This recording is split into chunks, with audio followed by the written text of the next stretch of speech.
పేదల సొంతింటి కలను తీర్చారు కావలి ఎమ్మెల్యే వెంకట కృష్ణారెడ్డి. ప్రధానమంత్రి ఆవాస్ యోజన పథకంలో భాగంగా కావలి మున్సిపాలిటీ పరిధిలో మొత్తం 342 ఇళ్లు మంజూరయ్యాయి. ఈ పథకం కింద ఎంపికైన లబ్ధిదారులకు ఇళ్ల పట్టాలు పంపిణీ కార్యక్రమం లాంఛనంగా చేపట్టారు. మొదట కావలి బుడుంగుంట 17వ వార్డు ఎస్టీ కాలనీలో ఇళ్ల పట్టాలు పంపిణీ చేశారు. స్థలం ఉండి ఇళ్లు నిర్మించుకోవాలనుకునే వారికి ప్రభుత్వం ఆర్థిక సాయం చేస్తుందని తెలియజేశారు ఎమ్మెల్యే కావి కృష్ణారెడ్డి. ఈ అవకాశాన్ని వినియోగించుకోవాలని ఆయన కోరారు. తాను కూడా సొంత నిధుల నుంచి సాయం అందిస్తానని వెల్లడించారు. ప్రజలకు అన్ని విధాలుగా కూటమి ప్రభుత్వం అండగా ఉంటుందని స్పష్టం చేశారు. పేదవాళ్ళు ఈరోజు అన్ని రకాలుగా ఇబ్బందులు పడుతున్నారు. నేను చాలా సందర్భాల్లో ప్రతి ఇంటికి వెళ్ళినప్పుడు పేదవాళ్ళు నా ముందు కళ్ళనీళ్లు పెట్టుకుంటున్నారు. అయ్యా నాకు కాలనీ కావాలంటున్నారు.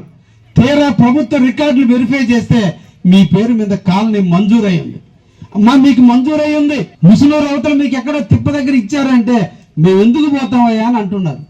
కానీ ఆ రోజున మిమ్మల్ని ఆ ఫీల్డ్ అసిస్టెంట్లు, ఆ వాలంటీర్లు మీ చేత సంతకాలు పెట్టించి మీకు లేనిపోని ఆశలు కల్పించి ఈరోజు ఆ స్థలాలు మీకు ఇస్తే మీ జీవితానికి ఉపయోగం లేకుండా పోయినాయి. అంటే పేదవాడు హ్యాపీగా జీవించాలి, కష్టాలను మైమరిచి శ్రమ ఉదయం నుంచి సాయంత్రం వరకు శ్రమపడి ఇంటికి వస్తే సేద తీరటానికి, ఆరోగ్యంగా నిద్రపోవడానికి సరైనటువంటి ఇల్లు ఉండాలన్న ఆలోచనతో ఈ రోజున మన ముఖ్యమంత్రి నారా చంద్రబాబు నాయుడు గారు, మన యువ నాయకుడు లోకేష్ బాబు గారు, కేంద్ర ప్రభుత్వంలో మోడీ గారు, మన పవన్ కళ్యాణ్ గారు అందరూ కూడా పేదల కోసం, పేదల అభ్యున్నతి కోసం, పేదలను బాగు చేసేందుకు ఈ రోజున ఈ కార్యక్రమానికి శ్రీకారం చుట్టడం జరిగింది.